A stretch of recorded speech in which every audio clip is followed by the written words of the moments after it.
Bienvenidos a El Orden del Caos, un espacio donde hablamos de cine, series, libros y tendencias actuales desde una perspectiva filosófica. Un programa de la Facultad de Filosofía y Letras, conducido por Marco Sanz y Juan Diego Béjar. El Orden del Caos, donde la única condición es pensar. Iniciamos.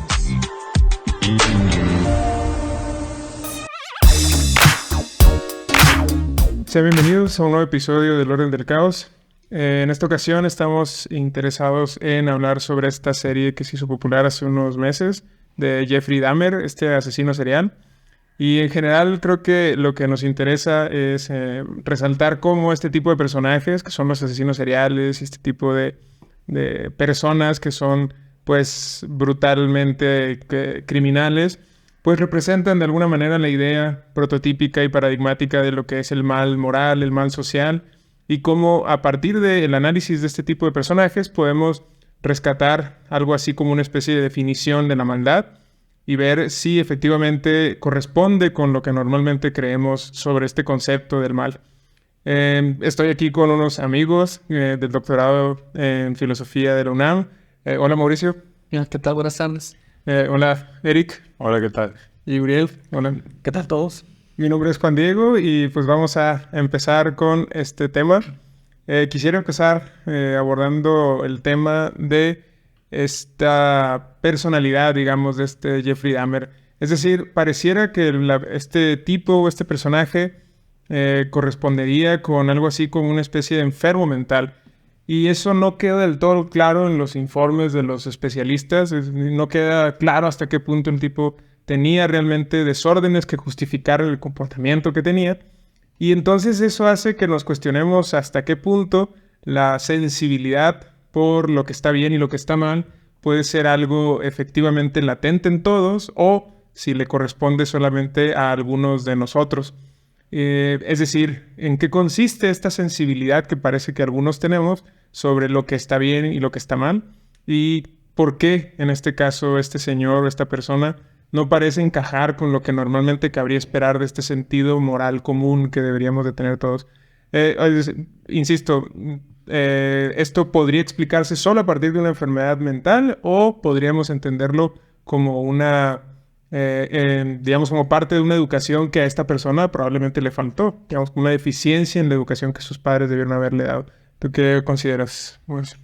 Pues yo pienso que en cuanto se intenta hacer este análisis psiquiatrizante, se puede cometer un error, y es el de creer que existe como una especie de sensibilidad moral que está dada de modo natural. Ajá.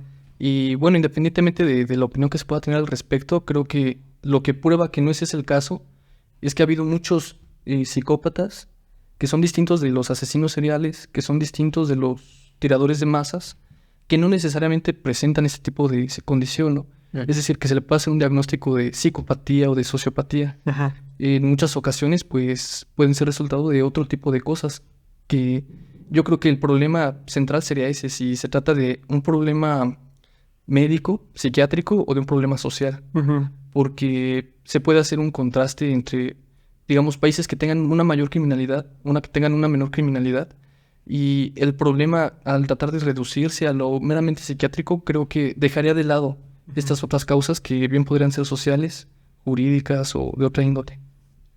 ¿Y ustedes consideran que es suficiente hablar de enfermedad mental o psiquiátrica como para explicar el comportamiento de estas personas?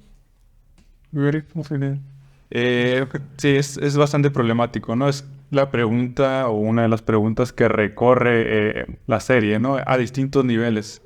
Yo, al ver la serie, la veía con ese lente y creo que hay como un camino fácil que es precisamente achacar todo a la cuestión psiquiátrica, ¿no? Que es un poco lo que hacen en los primeros capítulos, como, mira cómo fue su infancia, ahí está, por supuesto, la explicación de esto. Pero creo que conforme avanza la serie en los capítulos, esa primera respuesta que parece muy obvia se va complejizando, ¿no? Y al final queda abierta, e incluso creo que en la parte en la que está dando su speech, como su discurso para al final del juicio, Dice, yo mismo me preguntaba de dónde provenía y las opciones que tenían eran soy un enfermo mental o soy malvado, o una mezcla de ambas, dice. Y al final entendí que soy un enfermo mental, algo así, ¿no? Pero creo que me gusta los últimos capítulos cómo abordan esa respuesta con la cuestión del cerebro, ¿no? De que quieren donarlo a una universidad para que se estudie, encuentren algo así como la parte anatómica de su cerebro donde radicaba todo ese mal de sus acciones. Y el papá, en un acto como de mucha responsabilidad, dice, no, es algo que tenemos que asumir todos, ¿no? Que esta maldad es como más compleja que eso.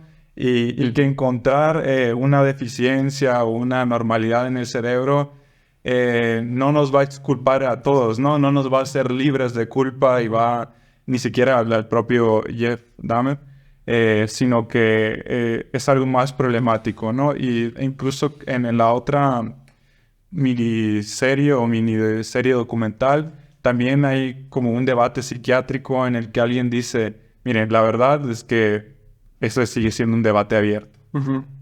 De dónde proviene esto que podríamos llamar maldad, ¿no? Con todas las comillas del mundo. Bueno, pues yo también comparto la opinión. Es algo muy complejo. Creo que si se reduce a, por ejemplo, la índole de una enfermedad psiquiátrica, pues podemos irnos por la libre y investigar cerebros, ¿no? Y investigar si hay alguna zona que se activa, mejor dicho, con ciertos tipos de actividades, ¿no? Como desmembrar un cuerpo o simplemente el hecho de pensar en asesinar a alguien.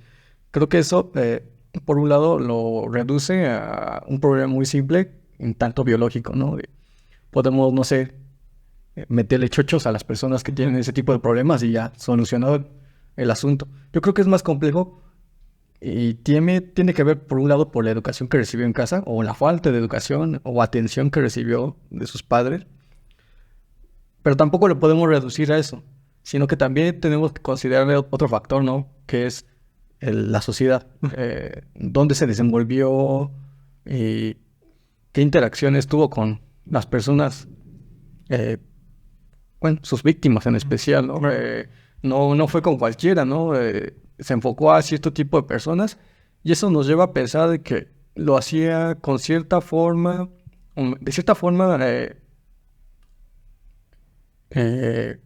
tenía pensado cuáles eran sus víctimas, sabía que no podía irse con cualquier persona, entonces también no podemos ir por ahí. Calculado, quieres decir. Sí, exacto, es calculado.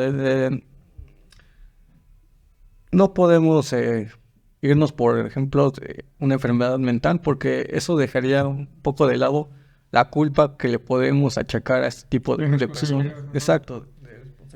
Y es que creo que esa salida, ¿no? De decir, claro, es que pues tuvo una infancia tal, a lo mejor sus padres esto o aquello, o tenía una deformación psiquiátrica o psicológica. Creo que ese tipo de explicaciones tienen una hipótesis subyacente y es de que no todos somos capaces de esa maldad.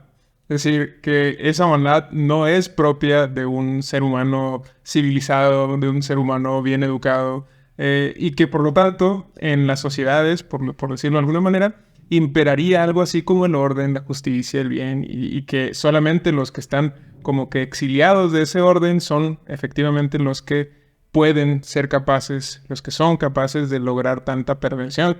Sin embargo, vemos que ha habido sociedades tremendamente malignas, ha habido imperios, por decirlo así, malignos, malévolos, que operaban sistemáticamente y estructuralmente de forma malévola.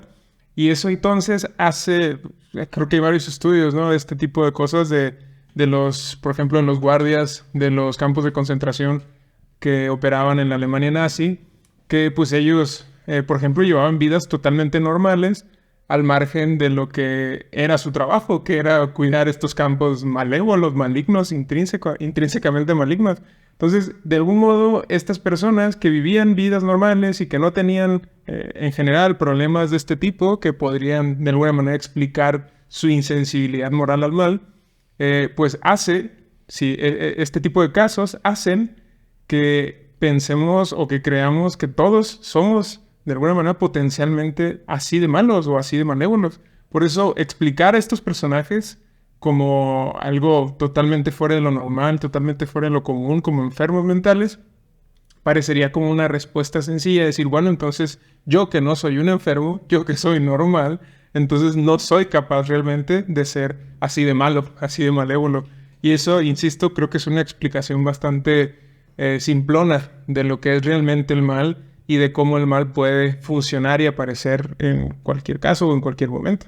Es decir, en ese sentido el mal se vuelve todavía más problemático. Si es la excepción o la norma, ¿no? Ajá. Estas hipótesis que planteamos, por ejemplo, que es una enfermedad y reducirlo a eso, nos llevaría a pensar de que solo algunos son capaces de ser malos. Pero parecería, como lo que tú dices, que no es la excepción, es la norma. Todos somos potencialmente de ser asesinos seriales. Y la pregunta que nos lleva es que ¿por qué no lo somos? Que bueno, yo tengo una anotación, no sé, o sea, yo creo que sí, no sería correcto reducir todo a la enfermedad y a la psiquiatrización, pero tampoco podemos dejar a la psiquiatría de lado. Ajá. O sea, en última instancia, pues, si llega a haber o no una condición médica subyacente, creo que, o sea, no podemos como simplemente omitirla. Y lo digo pensando con estos ejemplos que dabas, Juan, y respecto de sociedades como la de los campos de concentración, donde vemos cómo es una sociedad, donde es un código social general, ¿no? Pues, digamos, comúnmente dado. Y no es necesario ir hacia los propios nazis, ¿no? O sea, ahora mismo pensando en Guantánamo, por ejemplo, donde se lleva a cabo pues una tortura sistemática en campos de concentración como los que sufren los uigures en China. Y creo que en muchas ocasiones es algo que socialmente no es que esté bien visto, pero es algo normalizado.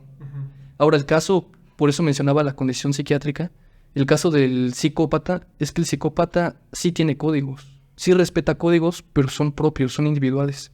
Él no sigue códigos socialmente dados. Lo pienso en específico por un caso. Recuerdo alguna vez haber visto un documental donde hablaban de un estadounidense que se unió a células terroristas islámicas. La cuestión es que los terroristas no son psicópatas, porque ellos tienen un sentido de grupo y de unidad.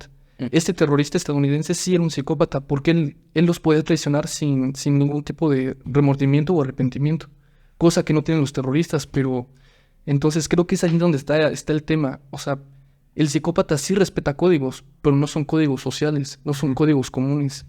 Y en ese sentido, yo más bien preguntaría si en este sentido puede decirse que es propiamente malo. Porque para el propio psicópata hay cosas que están mal y que no va a llevar a cabo. O sea, el psicópata, como en esta de Jeffrey Dahmer, tiene figuras de autoridad a las cuales respeta y tiene límites que nunca va a traspasar.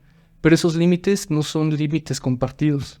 No sé, ¿ustedes qué opinan al respecto? Claro, eso me interesa mucho lo que dices, porque creo que pone el problema, digamos que complejiza el problema en tanto que la enfermedad, la psicopatía, como dices, es algo así como salirse del orden normalizado o normalizante de una sociedad o de un grupo, mientras que la maldad creo que no tendría por qué corresponder con esa definición. Es decir, no necesariamente el hecho de salirse de los estándares de un grupo sea, sea eso solamente visible como malo. Es decir, si eso fuese así, no tendríamos la capacidad de distinguir a sociedades malignas o sociedades malévolas de otro tipo de sociedades. Sin embargo, quizá también en este juicio que hacemos de sociedades malignas o sociedades malévolas, está escondiendo algo así como un prejuicio de normalización, igualmente inválido por mi parte, en el sentido de que estoy simplemente excluyendo de mi normalidad aquello que considero que no es, digamos, eso, normal, y que por lo tanto puedo juzgar como una sociedad malévola. El malo es el otro, ¿no? Exacto, la otredad, la alteridad. Pero entonces, vuelvo al problema.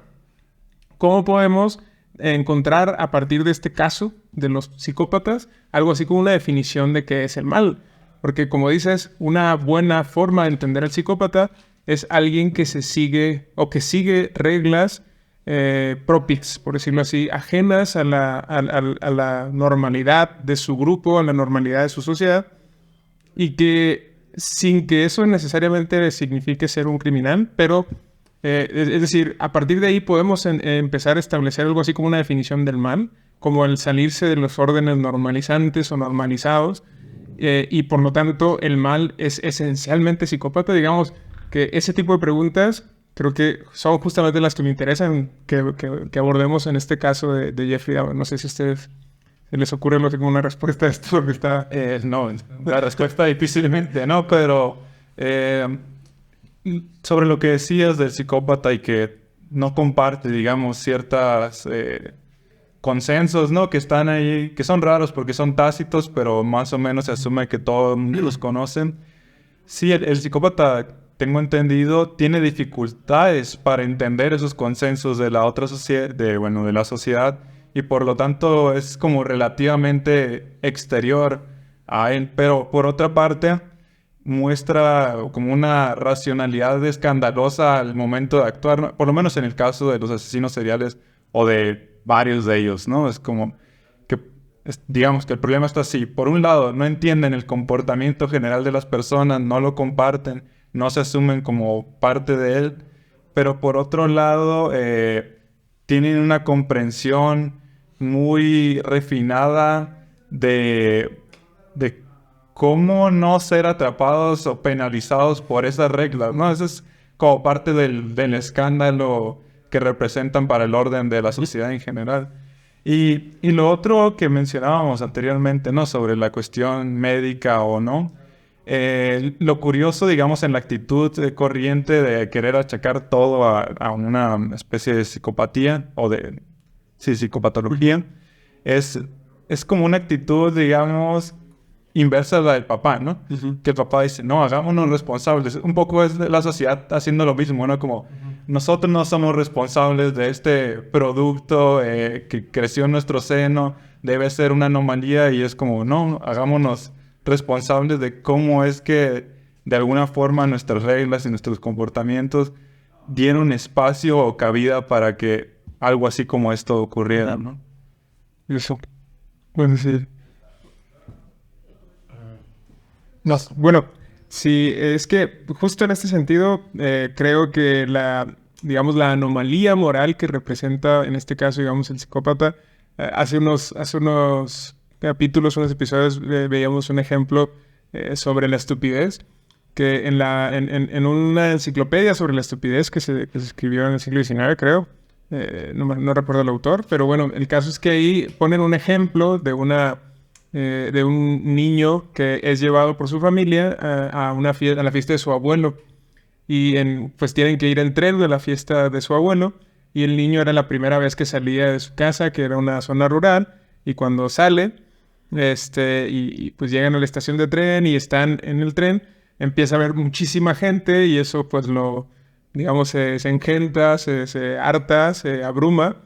Y pues llega a preguntarle a su mamá que si, ¿por qué tanta gente estaba yendo a la fiesta de su abuelo, ¿no? Entonces se ríen de él, toda su familia, porque pues habría algo así como una especie de inocencia o de estupidez cándida en el niño, que por el hecho de no ser capaz de comprender la situación, de que había gente que iba a otros lugares, pues digamos que desde su perspectiva y desde su lógica, juzgaba y evaluaba el comportamiento de todas las demás personas.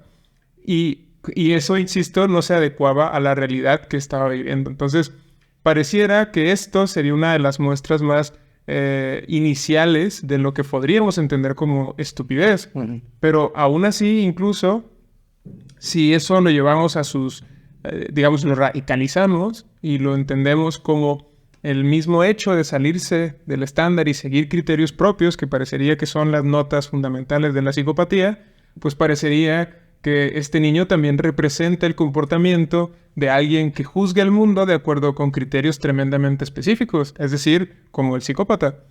En ese sentido, ¿cómo podemos, insisto, entender esta perspectiva psicopática? Es decir, ¿cómo podemos evaluar realmente si lo que está ocurriendo ahí es plenamente algo malévolo o responde simplemente a la incapacidad que tienen estas personas de empatizar, de ver el mundo desde otra perspectiva?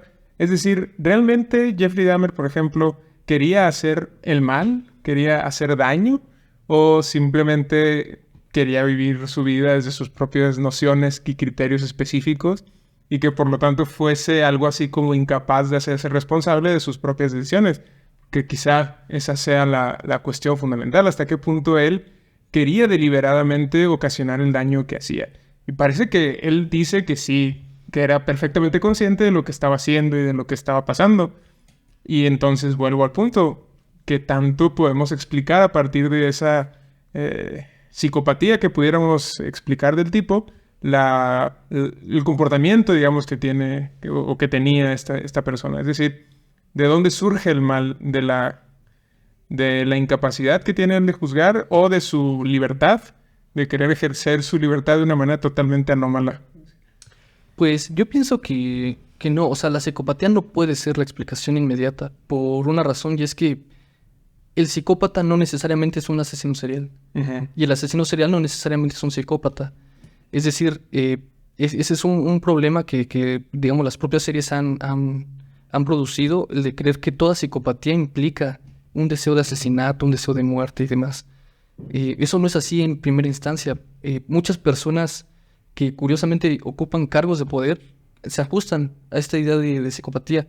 O sea, digamos, al final, si pensamos en algún presidente que tenga que elegir en términos de guerra, no ahora pensando en la guerra de Ucrania, en términos de seguridad nacional, pensando en estos campos de concentración o cárceles, en última instancia creo que los poderosos suelen estar fuera justamente de un esquema común. Y es algo que podrá compartir con el psicópata, y yo pensaría que no va por allí. Creo que en todo caso la malevolencia que nosotros le adjudicamos al psicópata es en tanto que mata, en tanto que comete actos que consideramos grotescos. Pero al mismo tiempo es curioso porque la muerte para nosotros sigue teniendo una cierta validez, pero en ciertos ámbitos. Digamos, el soldado, el policía se puede matar. Lo que no admitimos es que una persona de modo independiente lo elija sin ajustarse a nuestro sistema jurídico. Por eso yo no creo que sea en la psicopatía donde podamos encontrar el origen del mal, sino en todo caso en esta violencia que se está ejerciendo en contra del orden social. En última instancia, si pensamos, digamos, en sociedades antiguas, vamos a ver que ellos también, el canibalismo es algo que está muy presente, pero es un canibalismo socialmente aceptado. Es un canibalismo que no está rompiendo con la propia sociedad. Y en ese sentido no consideramos que sean malas. Digamos, ahora mismo hacer un juicio sobre sociedades caníbales, como lo podrían ser neolíticas, o lo podrían ser, digamos, aquí, incluso con los mexicas, darles ese juicio de malvados sería un error, porque justamente allí esos actos están cumpliendo una función social. Pero entonces yo creo que lo problemático es más bien pensar si la categoría de mal es algo que nosotros podamos usar en un análisis objetivo. Es decir, ¿es objetivo que nosotros califiquemos algo como malo? O sea, hay algo como una objetividad en el mal, ¿quieres decir? Sí, sí. Mal, objetivamente malo, algo así. No, o sea, si digamos en un estudio, lo pienso por esto. Digamos, Hitler también se suele ver como la figura, ¿no? Paradigmática del mal. Mal por excelencia. Exacto. El mal encarnado. Sin embargo, cuando nosotros decimos que Hitler es malo, creo que solemos ocultar muchas otras causas. Por ejemplo, el antisemitismo o el racismo, que en la época eran muy comunes. Solemos ocultar, digamos, los zoológicos humanos y cosas por el estilo, atroces que estaban muy normalizadas. Y pareciera que estamos como viendo a Hitler como si fuese la excepción, cuando más bien era la regla en la época. Y ese en el caso de Hitler. En el caso de Jeffrey Dahmer, en concreto, al decir que es una mala persona, justamente estamos desatendiendo esto que bien señala Eric, esta problematización, donde vemos que es el sistema policial, el sistema judicial, o sea, jueces, policías, carcelarios. El racismo, que era algo común. O sea, justamente fue ese racismo social el que posibilitó que Jeffrey Dahmer hiciera lo que hizo. Porque ese fue un tema, ¿no?, que se discutió mucho durante el juicio, ¿no? Hasta qué punto las violencias estructurales que quedaron expuestas a partir del caso de Jeffrey Dahmer, es decir, hasta qué punto los crímenes de esta persona eran crímenes de odio o eran de otro tipo, ¿no? Es decir, hasta qué punto eran esas las causas de sus asesinatos. Es decir, si en realidad era una persona por ejemplo, discriminadora en contra de sus víctimas, y no parecía ser que él siguiera este tipo de patrones.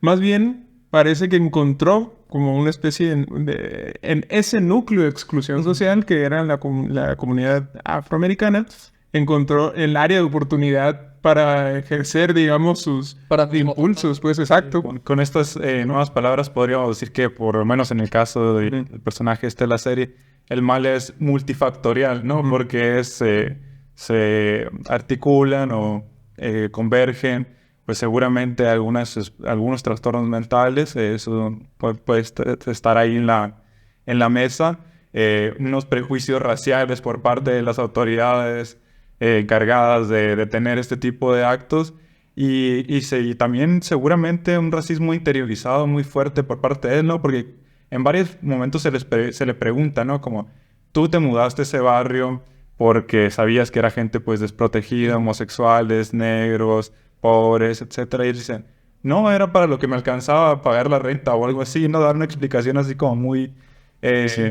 simplona, pero seguramente había un cálculo ahí inconsciente, ¿no? En el sentido de que pues había un perfil de víctima o victimológico que era más fácil atacar que cualquiera otra de las opciones, ¿no? Sí, porque se ve que hay, bueno, al menos eso se ve en la serie, ¿no? Que hay lugares en los que lo empiezan a expulsar, lugares que ya lo detectan como alguien raro y que ya no lo quieren atender y demás. Entonces, él se va orillando de algún modo por su sociedad a buscar en dónde él puede ejercer sus impulsos, ¿no?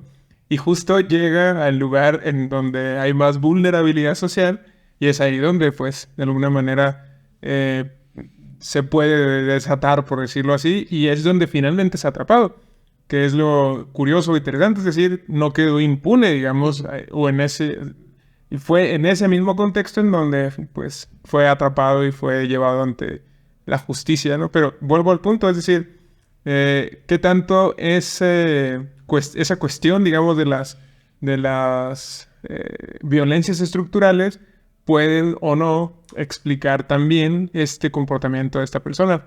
Que, es decir, realmente en el caso de Hitler yo creo que sí podemos como que detectar claramente que él vio todo eso, ese orden social de violencias estructurales muy claras, y aprovechó ese sistema para, pues, lograr el poder político y lograr sus objetivos personales y sociales y demás. Pero en el caso de Jeffrey Dahmer no parece que él estuviese buscando, digamos, como que ese tipo de objetivos, ¿no? Sino más bien algo como tremendamente egoísta y que coincide con el área de oportunidad o el núcleo de exclusión que se representaban en las sociedades afrodescendientes.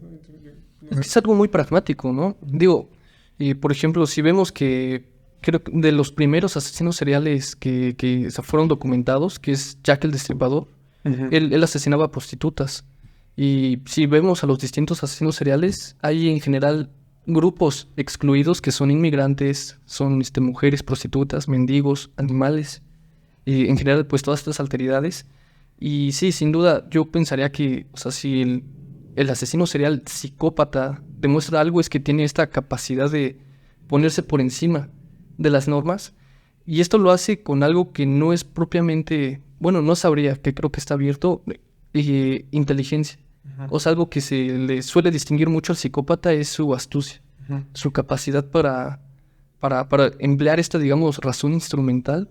Para eludir las normas. Para eludir las normas, para manipular a la gente, para aprovecharse de los resquicios sociales. ¿Sabes? Ahorita que estábamos mencionando, ¿no? De estos psicópatas, si bien no entienden, no comprenden estas normativas que hay en la sociedad, pero precisamente porque no las entienden, no las terminan de comprender, eso no quiere decir que por ese simple hecho de que no las entienden, pueden romperlas, ¿no? Una cosa es verlas, no entenderlas, y otras cosas es infringirlas. Sí. Y por otro lado, pensando en eso, de que precisamente porque no, digamos, no terminan de cuadrar con ese tipo de normativas, las tienen más claras que cualquiera, digamos, de una persona normal. Claro. Y precisamente por eso, de forma inconsciente, lo que hacen, tienen esta astucia que dice, ¿no? Pueden moverse, romper estas normas Y precisamente buscan como objetivo los más vulnerables, ¿no? Como decías, ¿no? Con Jack, Destripador, se va con las prostitutas. En este caso de la serie que estamos hablando de Jack, se va con personas pobres, afrodescendientes y homosexuales. O sea, Es un sordo, ¿no? exacto. Ese tipo de gente jamás en la vida la iban a considerar para investigar, no sé, su asesinato. Sí, pero creo que una particularidad de la serie del personaje es que no es especialmente inteligente, ¿no? A diferencia de otras series donde eso se subraya más y está siempre este juego de reto con la policía y con el FBI de atrápame, mira, te voy a dejar una pista aquí para que me atrapes y al final eres tan tonto que no te vas a dar cuenta. Aquí no hay incluso un esfuerzo deliberado porque lo atrapen, ¿no? O sea, una torpeza así excesiva y quizás uno de los rasgos de inteligencia que demuestran es la instrumentalización de los prejuicios, ¿no?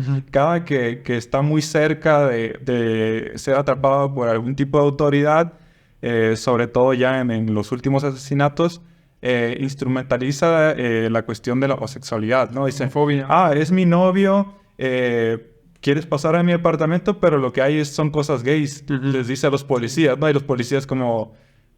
pues no queremos realmente ver eso, entonces te dejamos. No ven las fotos, son gays. Y todos ya nos vamos adelante. Pues ese es el único especie de inteligencia así que se ve o que resalta la serie, ¿no? Porque las otras no. Si uno ve su infancia, ver un estudiante pues regular, su forma de asesinar también era bastante torpe, ¿no? Entonces ese es un dato como curioso por lo menos que se resalta aquí. Sí, por eso decía que en esta serie creo que, más allá del personaje, de él, creo que quedan muy en evidencia estas violencias estructurales, qué son, cómo funcionan y cómo hasta cierto punto pueden ser empleadas por estas personas, por los psicópatas y por muchos otros, que son aparentemente normales, para, pues eso, para realizar crímenes y realizar abusos y demás. Entonces, en ese sentido, creo que las sociedades, más allá de esto que hablábamos de sus criterios de normalidad y demás, pueden ser estructuralmente malévolas y estructuralmente violentas. Especialmente, justamente esto es un tema que pues hoy por hoy se ha tocado mucho y se ha expuesto mucho también, como las minorías políticas son especialmente vulneradas por estas violencias estructurales, estas violencias normalizadas, y justamente el hecho de visibilizarlas produce que pueda dársele justicia y protección a este tipo de ámbitos, digamos, donde normalmente, si se reproducen estos prejuicios sin ningún tipo de control, donde normalmente no habrá ningún tipo de justicia y no habrá ningún tipo de castigo a estos crímenes y por lo tanto el mal imperará, por decirlo así. Entonces, insisto, las violencias estructurales serían formas normalizadas y normalizantes del mal, y de cómo, de algún modo, eso hace que las sociedades y todos los que participamos de estos prejuicios y sesgos de violencias estructurales, de algún modo estamos coludidos en este ejercicio de la maldad. Y por lo tanto, en una sociedad homófoba, pues todos de algún modo estamos participando, si participamos efectivamente de ese prejuicio y lo promovemos y demás, estamos siendo violentos y malévolos hasta cierto punto. Y efectivamente estaríamos ejerciendo, insisto, una violencia indirecta en contra de estos sujetos vulnerados por esos prejuicios y esas violencias estructurales.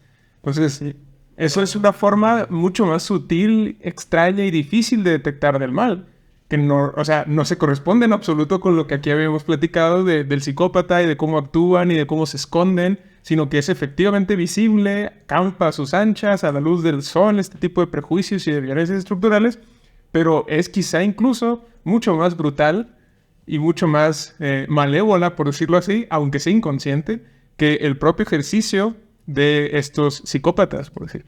Yo creo que esa sí es una virtud de la serie en la forma en la que está estructurada, ¿no?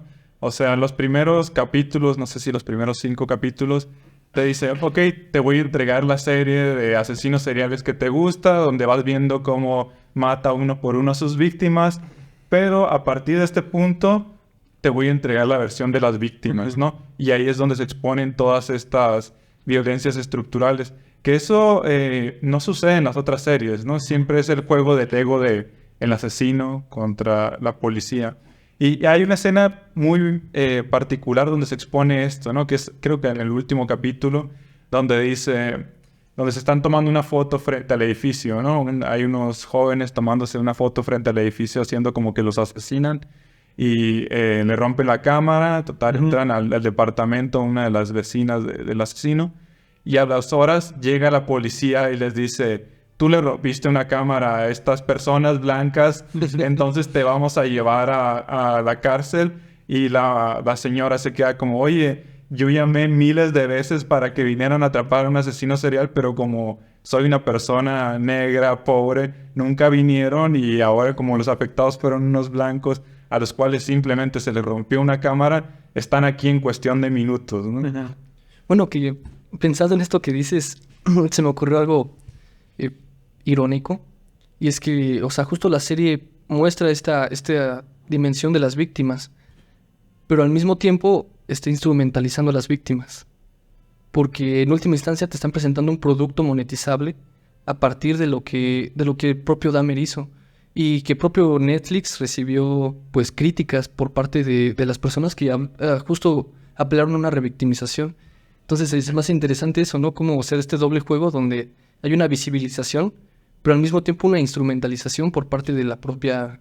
El morbo, quieres decir. Pues. Y está esta otra capa, porque también hay algo curioso ahí, incluso se aborda esto de cuando le quitan las regalías del libro al papá que escribió el libro sobre por qué fallé como padre y creé un asesino serial. Y sí, te hace preguntarte eso mismo, ¿no? O sea, y Netflix no está entrando en este mismo juego de monetización de la tragedia, ¿no? En los ojos del capitalismo todo es mercancía. Aunque bueno, yo tenía una pregunta, Juan, porque noté que hiciste un ligero cambio. ¿Tú identificarías de entrada violencia estructural con mal estructural? Es decir, Sí. en tu definición, ¿violencia sería maldad? Sí, es decir, una forma de hacer mal, de ejercer el mal, por decirlo así, es la violencia, creo yo. Es decir, no en todas sus formas la violencia es necesariamente maligna. A veces hay violencia heroica y demás. Pero estas violencias estructurales creo que son fundamentalmente malévolas. Okay. Porque permiten y están de alguna manera producidas para normalizar y generan, por lo tanto, núcleos de exclusión. Y estos núcleos efectivamente son los que se producen, o sea, se producen como lugares vulnerables en donde, digamos, no llega el derecho a la justicia, no llega el derecho al reconocimiento, el derecho de la visibilidad política. Y eso, por ejemplo, en la historia que tenemos, ha poblado, por decirlo así, las sociedades occidentales y orientales por todos lados. Es decir, en prácticamente todas las sociedades ha habido personas vulneradas y esa vulnerabilidad que, digamos, es causada por todos de manera orgánica y normalizada. Por decir. Ese es el punto al que quería llegar, pues de que esa violencia ejercida de forma sutil por todos, pero con grados de responsabilidad. Ajá, porque si no, tendríamos que decir que todos somos igualmente culpables y pues fácilmente se puede... Todos somos yo sí creo eso, es decir, yo sí creo que en una sociedad homófoba, misógina, racista, creo que quienes participan efectivamente de esos prejuicios están siendo estructuralmente malévolos. Claramente estoy de acuerdo contigo en que eso no es lo mismo que jalar el gatillo. Sí. No es lo mismo que golpear a la persona. Okay. Sin embargo, sí es efectivamente violento y es efectivamente malévolo, por decirlo así, el hecho de incorporar o de normalizar esta exclusión o esta racialización o esta discriminación. Creo que sí implica un grado de responsabilidad sobre el ejercicio del mal y de la vulnerabilidad en el que quedan estas personas. Entonces, la violencia indirecta que implica todo tipo de prejuicios es maligna.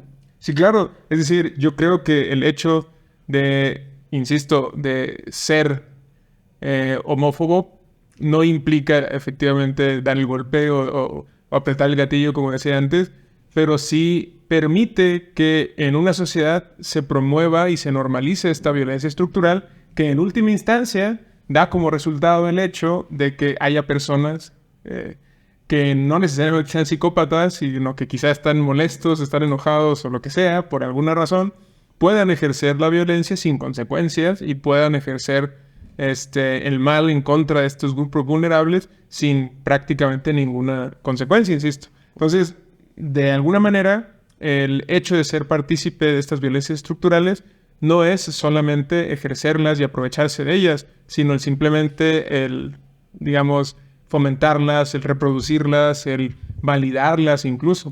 Porque, ¿sabes? Creo que sucede algo muy interesante y es que, bueno, si no te entiendo mal, en este estado donde se generan exclusiones, tú es lo que verías como propiamente lo malvado. Sin embargo, el propio Dahmer era un excluido. Y si vemos a los criminales, son excluidos. No digo que todos, o sea, es una generalización, pero o sea, sucede que Dahmer ya no se vería entonces como un agente, sino como una víctima, justamente de las violencias estructurales. Claro. Y esa es una posición que suele ser muy criticada, o sea, digamos, las visiones humanistas. Lo pienso ahora, por ejemplo, con las cárceles, ¿no? Ahora que en El Salvador el presidente Bukele tomó la mano dura contra los maras, y pues es algo que divide bastante sobre si debe o no debe haber Estado de Derecho, y pues las personas, digamos, al menos estando en El Salvador, donde ha recibido mucha popularidad el presidente Bukele, encuentran como algo positivo que a estas personas que de por sí eran excluidas se les aplique la mano dura. Entonces, se me hace muy interesante porque, digo, o sea, los psicópatas, los criminales, ellos serán los excluidos por estas violencias estructurales. Claro, pero vuelvo al punto de que no es quizá, digamos, el único factor involucrado en esta situación. Digamos, a pesar de que ellos pudieran ser víctimas de algún tipo de violencia estructural, eso no los exime de haber luego apretado el gatillo, de haber golpeado, de haber abusado de otras personas, pues. Y en ese sentido, esas dos son dos violencias distintas, pero ambas son violencias y ambas efectivamente existen. Entonces, el hecho de que Jeffrey Dahmer haya sido víctima, por ejemplo, de algún tipo de violencia estructural, no le resta ningún grado de responsabilidad en lo que luego él hizo en contra de otras personas. Entonces, es decir, por eso creo que los psicópatas no pueden ser explicados simplemente por sus enfermedades o por la familia o por la sociedad en la que se desarrollaron. Porque si les quitamos esa capacidad de haber decidido, entonces se dirime la responsabilidad jurídica que tendrían estas personas por la violencia ejercida, y que yo no creo que sea el caso. Pero bueno, ¿ustedes opinarían que una persona en situación de neurodiversidad se le puede adjudicar la responsabilidad? Sí, yo creo que, bueno, responsabilidad de haber golpeado a alguien y así. No hay, sí habría que preguntarle a un experto dónde estaría como que la línea, de dónde, pero creo que en la mayoría de los casos sí hay un ejercicio de libertad. Habrá casos en los que no. ¿Dónde está esa línea? No sé, pero insisto, hay momentos y hay grados en los que sí hay responsabilidad y un ejercicio de libertad que hace responsable a estas personas de forma jurídica. Pues sí, no sé usted. Pues sí, al final pueden estar condicionados, puedes estar condicionados, pero eso no implica que sea causa directa de que lleves a cabo tal o cual acción, ¿no? Que estés condicionado no significa que sea algo necesario, que estés obligado, exacto. Sí, porque parece que reintroducimos el determinismo por otro lado, ¿no? Es como, bueno, ahora por el lado de lo neurológico. Y sí, seguramente es muy complejo y como dice Juan, es cuestión de dónde está esa línea, cómo la marcamos. Eso es como algo difícil de decidir así en términos absolutos. Y lo que tenemos a la mano, pues, son las leyes, ¿no? Y los distintos consensos que nos damos, ¿no? Por ejemplo, en Estados Unidos, que es nuestro imaginario de este tipo de cosas, pues ellos deciden si mandarlo a una institución psiquiátrica o como tal adjudicar una responsabilidad y va a una cárcel. Pero otras sociedades no tienen ese problema, solamente es si se te demuestra culpable, pues vas a una cárcel y ya, ¿no? No existe este otro debate al que estamos acostumbrados por la industria cultural estadounidense, ¿no? O que también se le ahorita esta cuestión, ¿no? De si hay un mal objetivo, que es lo que se planteó, o más bien hay un mal dependiendo de cada cultura. Es decir, lo que en la cultura, no sé, mexicana pueda ser considerado como el mal con mayúsculas, quizás en otra cultura, al otro lado del mundo, no necesariamente lo sé. Sí, claro. Sí, no, güey, justo pensaba en eso porque, digo, pienso en el Goyo Cárdenas. Se llamaba Goyo Cárdenas, el primer asesino serial documentado en México, y él también fue enviado a un manicomio. Y pues sí, o sea, yo lo decía justamente porque podría ser el caso de que justo nosotros estemos aquí operando prejuicios de exclusión hacia personas neurodiversas, donde las cuales la propia ley no les adjudica responsabilidad. Por ejemplo, una persona en situación de esquizofrenia, pues sería, yo creo, una violencia para con esa persona enviarla a un reclusorio o, digamos, un psiquiátrico. Digo, dependerá de cada caso, pero yo creo que justo si se insiste en que es el psicópata, es porque el psicópata tiene una neuropatología. Y el psicópata, por ejemplo, recuerdo en esta de Jeffrey Dahmer, no recuerdo en qué capítulo, creo que era hacia el cuarto. Él, cuando está platicando con los policías, les dice, es que yo quería que me atraparan. Siempre que escuchaba la patrulla, yo esperaba que me atraparan. Yo pensaba que me iban a atrapar. Fantaseaba con eso incluso, ¿no? Y, o sea, al final si vemos, en ocasiones los psicópatas, pues suelen ser muy descuidados cuando empiezan sus asesinatos. Poco a poco los van perfeccionando y sofisticando. Pero en muchas ocasiones pareciera que siempre estuvieron allí las pistas. Digo, con Jeffrey Dahmer es como muy patente, ¿no? O sea, pareciera que quería ser atrapado por lo descuidado que era, porque dejaba a estos chicos en hoteles públicos, porque se fue acusado, porque hacía cosas en público, pero nunca recibió esa justicia. Entonces, justo allí yo problematizaría si se les puede hacer responsables, si de hecho ya reconocimos que son psicópatas, y que esta psicopatía en cierta medida los exime de algunos actos, de los cuales ellos actúan, no diré que inconscientemente, porque siempre son conscientes, pero sí es raro, como decirlo, como en contra de su propia voluntad. Claro. Es que es algo parecido, ¿no? A esto que decimos del determinismo, de cómo algunas personas incluso usan eso como algo así como una especie de disclaimer, ¿no? El decir, bueno, es que yo así fui criado, ¿no? Fui criado homófobo, fui criado misógino, fui criado violento, fui criado de esa manera y pues por eso actúo tal y como actúo y ya está. Y no pienso cambiarlo. Eso en realidad, por ejemplo, ¿realmente se justifica? ¿Eso realmente exime? Porque en otros casos, en otros contextos, aceptamos este tipo de argumentos, por ejemplo, con, bueno, ¿por qué Aristóteles era esclavista? Ah, bueno, no, pues es que su época claramente ¿realmente podemos hacer este tipo de asunciones de decir, podemos exculpar a alguien de su responsabilidad solo por el hecho de haber crecido en un contexto normalizado y normalizante respecto de una violencia estructural? Porque si ese es el caso, entonces no hay posibles cambios sociales. Y no es posible, digamos, quitarle la misoginia a una cultura. No es posible luchar por los derechos de igualdad entre distintas razas. ¿Me explico? Es decir, si realmente pensamos de ese modo y justificamos personajes históricos por haber crecido en un contexto determinado, entonces, ¿qué tanto nos justifica a nosotros mismos el hecho de pensar de esa manera? Es decir, y podríamos irnos al otro extremo y decir que no, que cada quien se hace responsable de sus propios prejuicios y en ese caso es tan violento el misógino que simplemente hace chistes en un bar como el que luego hace abusos y abusa del poder y... ¿Me explico? Es decir, en ese sentido, la misoginia no puede ser simplemente una cuestión social normalizada y que por lo tanto los individuos no son responsables de ejercerla y de participar de ella.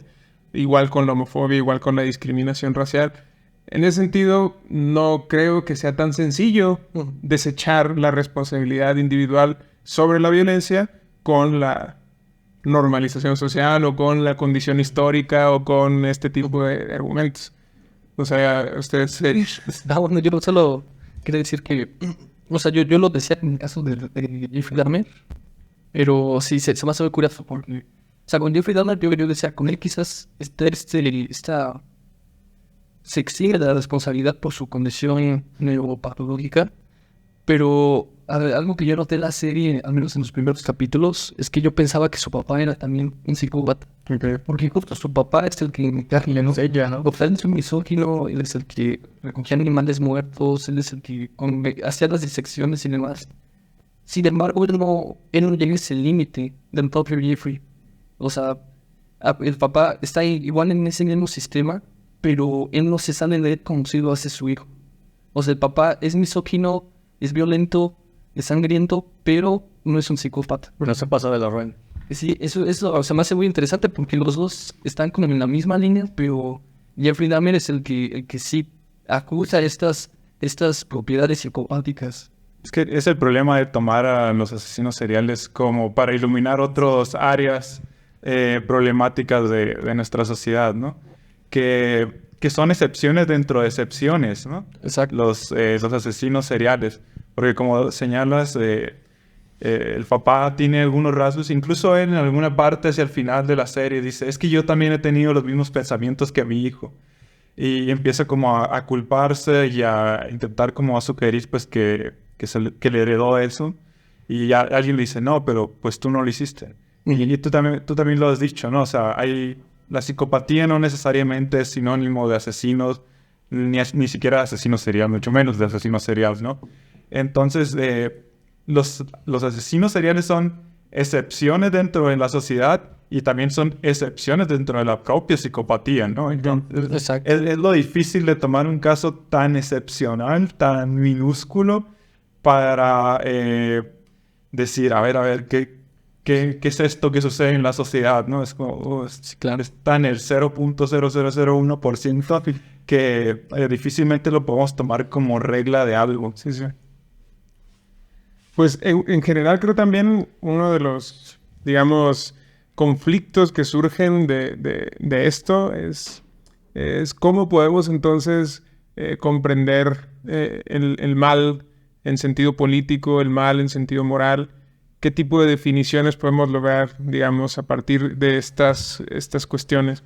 Porque, bueno, parece que hemos estado acordando en que hay distintos factores, en que hay distintas cuestiones, en que hay responsabilidad por todos lados, desde las violencias estructurales hasta la violencia efectiva en contra de una persona.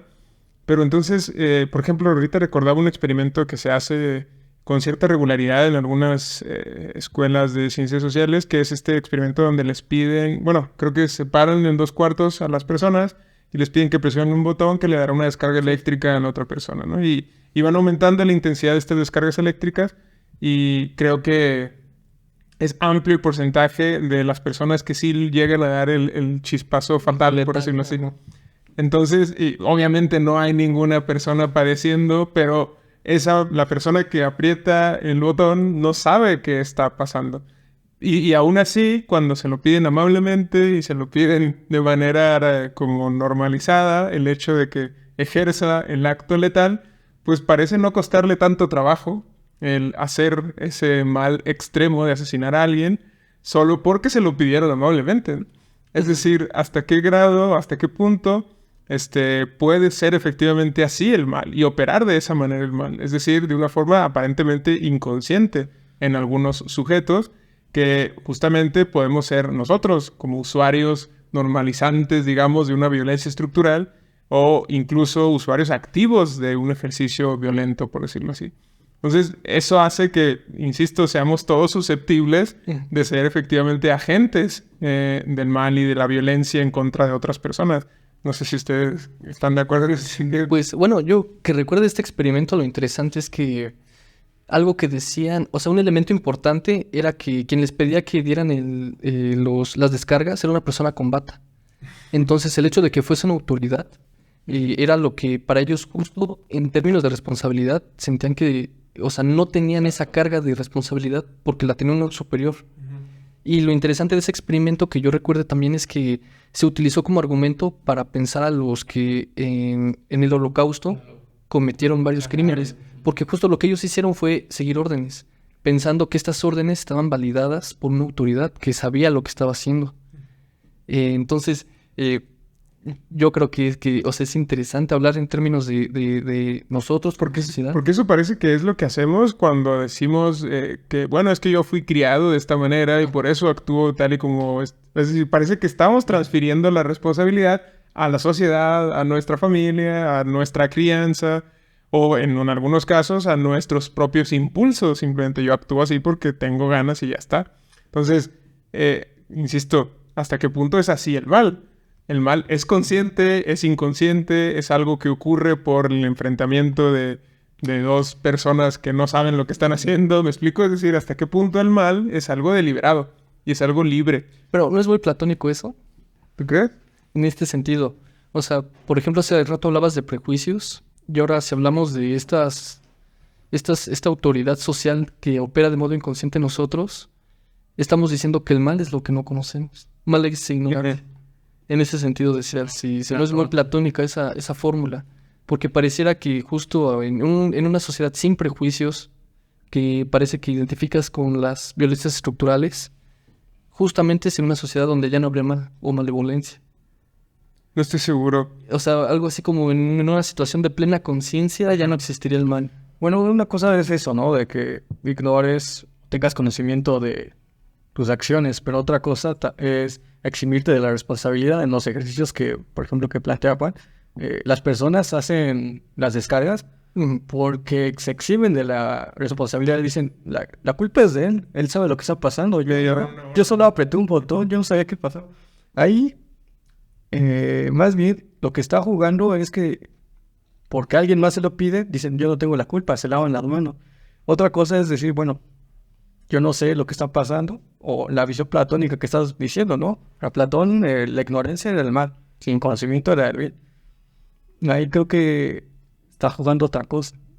Que puedes hacer acciones que si bien tú sabes que va a pasar algo o no va a pasar algo, pero las haces igual.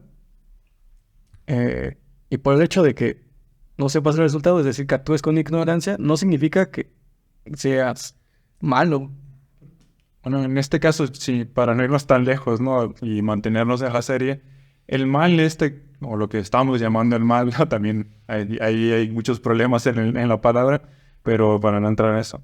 No es el hecho de que se rompe una regla muy ampliamente aceptada que, si bien todas las sociedades tienen la regla de no matarás, y después se relativiza, como decimos, ¿no? en la guerra, en ciertas situaciones de peligro. Pero aquí quizás hay una regla más profunda que es no matarás por placer, ¿no? O por el simple gusto de matar. Y esa es la regla como profunda que rompen estas personas y que es lo que escandaliza tanto, ¿no? Alrededor y que también crea cierto interés por parte pues, de mucha gente. Por eso están los crímenes de guerra, ¿no? Estás en un enfrentamiento bélico, pero aún así te pueden culpar. Porque lo estás haciendo por sí, dentro de la guerra el matar está arreglado, ¿no? De algún modo. Hay formas de matar que son permitidas, hay personas que puedes matar, no a todas las personas, no de todos los modos, y eso se rompe en el caso de estos personajes como los asesinos seriales. Que creo que hubo un caso muy, muy, muy famoso de un tipo que, pues eso, era un caníbal y le causaba placer comerse a las personas y buscaba personas a las que les gustara la idea de ser comidos. Y encontraba personas a las que les resultaba placentero el hecho de ser comidos y saber que iban a morir para ser comidos. Eso les resultaba atractivo y placentero. Entonces esta persona se constituyó en un asesino serial, pero bastante extraño porque las víctimas pues estaban ahí de manera deliberada. Pues, entonces es algo muy curioso el hecho de que veamos aquí unas psicopatías muy extrañas produciendo estas anomalías jurídicas, pero que pues ponen en cuestión esto que decías, ¿no? Y por eso creo que el mal como ignorancia no me parece una buena definición, porque me parece que en muchos casos el simple hecho de buscar el propio placer, que es una cuestión totalmente irracional, es decir, que no hay razones sino más, o sea, solamente el placer como una causa de que yo quiera abusar de la otra persona o incluso asesinarla, eso produce efectivamente que yo, insisto, abuse o le ocasione el mal a alguien. Y por lo tanto no implica mi desconocimiento, simplemente implica mi búsqueda de placer, quizá. Y de hecho el propio Sade lo dice de esa manera, dice, si yo y tú somos iguales, ¿por qué yo tendría que limitar mis impulsos y cuidar los tuyos? Y si dice, ¿sabes? Si todos tenemos por la más alta ley nuestro propio placer, entonces, ¿por qué no puedo abusar yo de ti para buscar mi placer? Y él lo deja, digamos, como pregunta, ¿no? Pero es básicamente lo que hace un asesino o un psicópata o Jeffrey Dahmer, que aparentemente lo que estaba buscando era placer. Y efectivamente lo que hacía era abusar de otras personas para buscar ese placer. Y al final incluso se regodeaba en ser famoso por lo que había hecho. Es decir, encontraba placer en la fama que le produjo su propia extrañeza o rareza, por decirlo así. Es decir, pareciera que es el placer, la búsqueda deliberada del placer de una forma tan extraña y tan ajena a las condiciones de la normalidad, por decirlo otra vez con esos términos, lo que explica el modo en el que él terminaba abusando de sus víctimas. Y no tanto el hecho de que él ignorara los derechos o no, simplemente que él ponía por encima de sus víctimas su propio placer. Y creo que eso, que es un caso extremo, se puede hacer de formas mucho más sutiles, de manera cotidiana, y no deja de ser violento.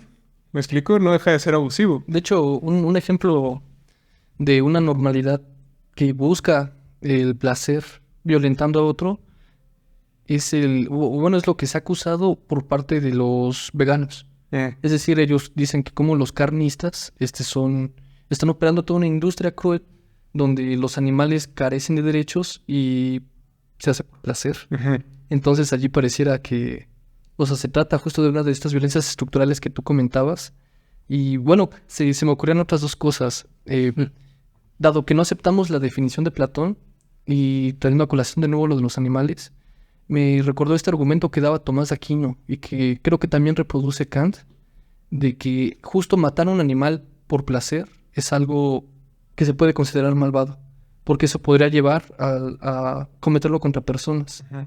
Es además una definición pues interesante y problemática, y quizás incluso obsoleta a partir de lo que ahora se discute, pero una característica que estaba leyendo un libro que se llama Asesinos en Serie, de Luna Mendoza Luna, no recuerdo cómo era el orden, y él decía que los asesinos seriales tenían una característica común, y es que se trata así de una psicopatía, pero de una psicopatía sexual. Okay. O sea, en general, cuando vemos a los asesinos seriales, ellos tienen perversiones muy, muy interiorizadas y muy, muy extravagantes.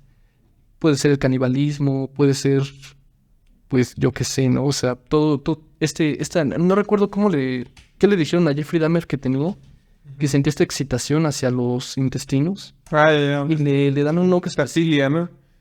Que según ver la carne así expuesta. Sí. No sé, yo tampoco recuerdo el nombre de estafilia, pero sí. Sí, lo llegan a comentar, pero eso se me hace muy interesante porque, o sea, los psicópatas, como decíamos desde un inicio, no necesariamente son asesinos seriales, pero parece ser que los que sí son asesinos seriales tienen esta vena sexual, estos temas sexuales, donde pues siempre está presente o la violación, o el canibalismo, o actos que llevan a un placer, pero no cualquier placer, sino al placer erótico. Uh-huh.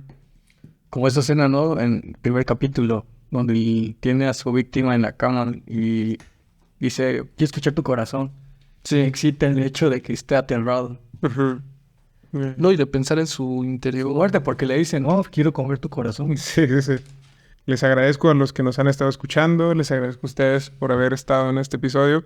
Les pido que nos sigan a través de nuestras redes sociales, a través de Facebook, Instagram, YouTube, TikTok y a través de Radio UAS. Y espero nos veamos en próximos episodios. Muchas gracias, muchachos. Y muchas gracias a todos. Muchas gracias. Hasta luego.